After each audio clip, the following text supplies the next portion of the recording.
a train.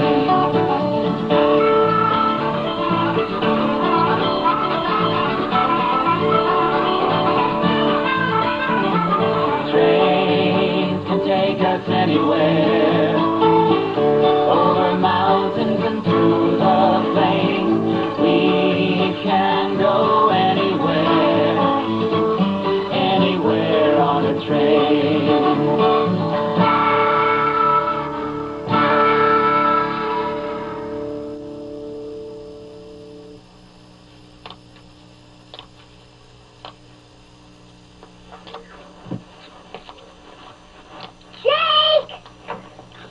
Over here, Jody.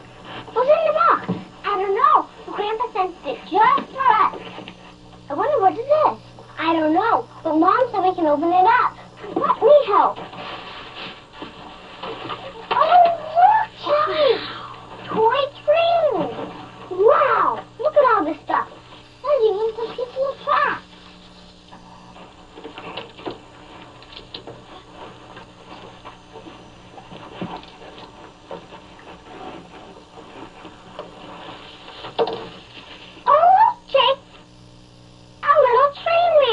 I think he's called an engineer.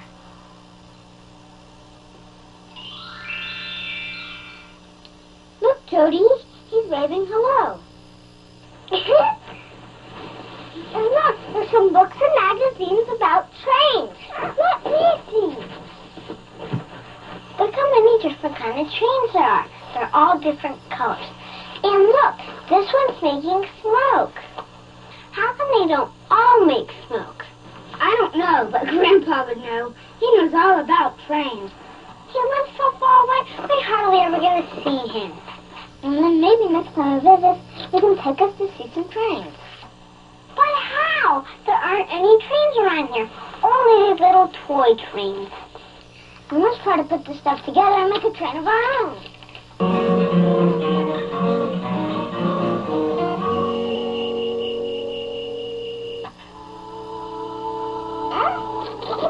What was that?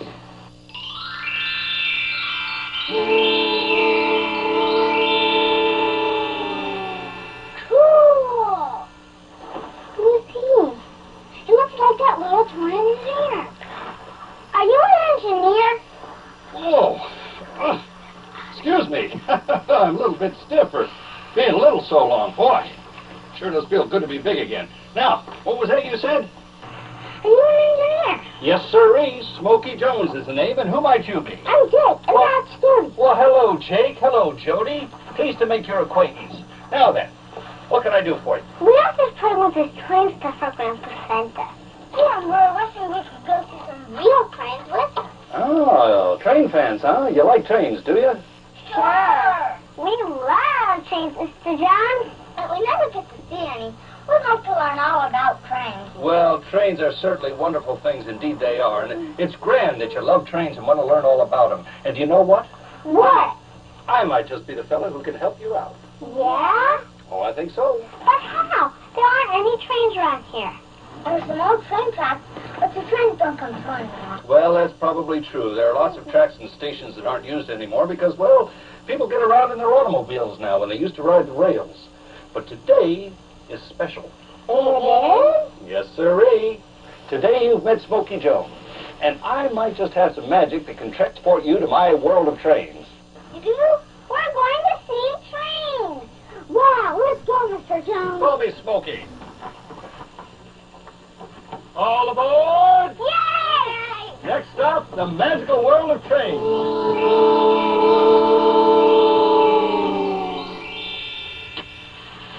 Here we are. Wow, we're just like you.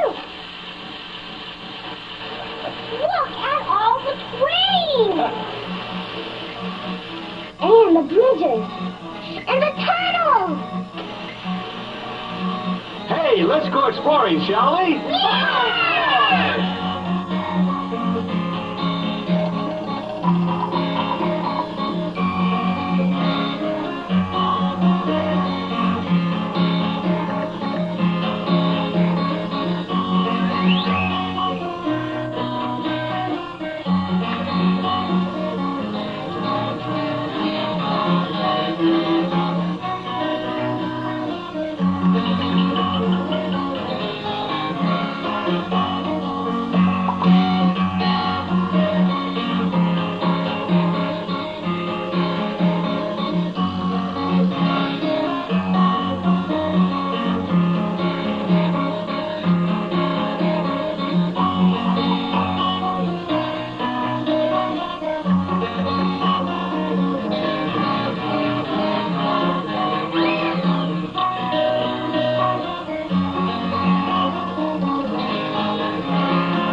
Yeah, it makes me dizzy. Hey, isn't that the steam engine? Oh, yes, indeed it is, Jake. Steam engines are very special. Why do they call them steam engines? Well, because they were powered by steam. You see, this part of the engine is called a boiler. Now, it was kept full of water. Underneath it was a fire. When the fire made the water so hot, it boiled and turned to steam. Like when a teapot boils, it makes steam out of the top. Yeah, and it whistles.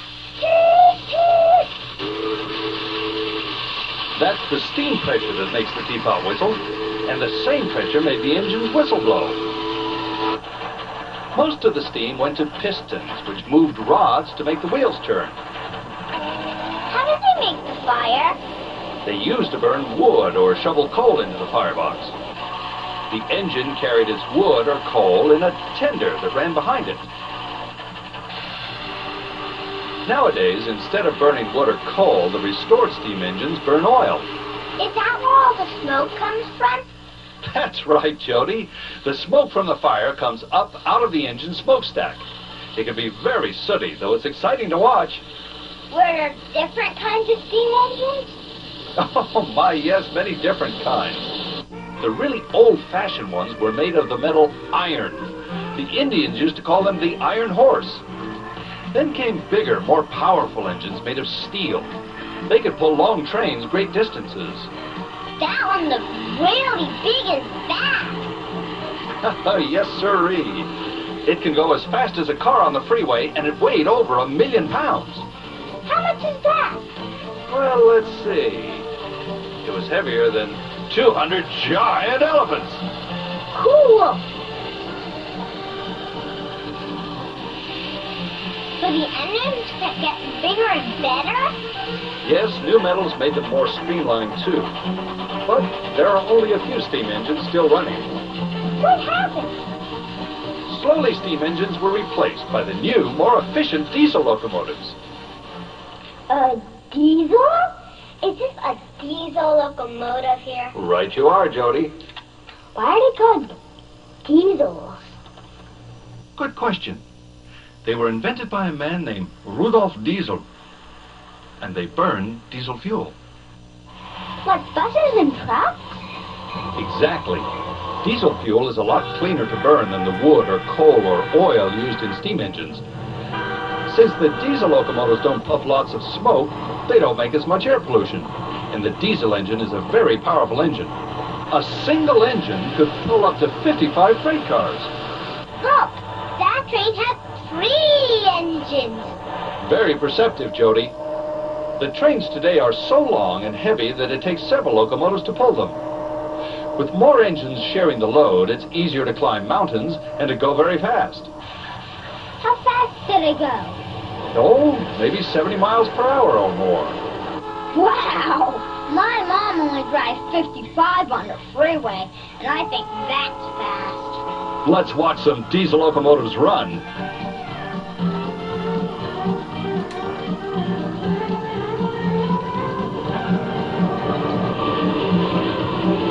Awesome!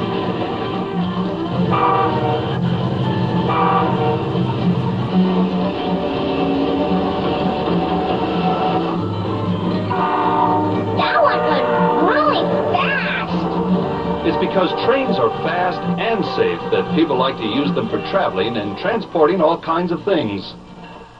We went on a plane trip once. We went to see our grandpa. We took the train instead of flying. It was lots of fun. We got to see all kinds of things out the windows. Oh, trains are a wonderful way to travel. You can eat, sleep, even shower in a train. Can you show us some trains that people ride in? With pleasure. Now, you remember the steam engines we saw? Well, some of these are pulling passenger trains.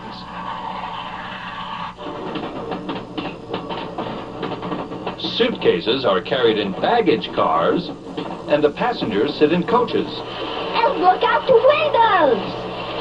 Exactly. The coaches have lots of windows. Baggage cars have very few. The passengers sleep in a Pullman or sleeper car, and they eat in dining cars. What's that coach with the windows on the top. That's called a lounge or dome car. You can see a whole lot of scenery sitting up in one of those. Like if you want to look up the mountains or see the stars.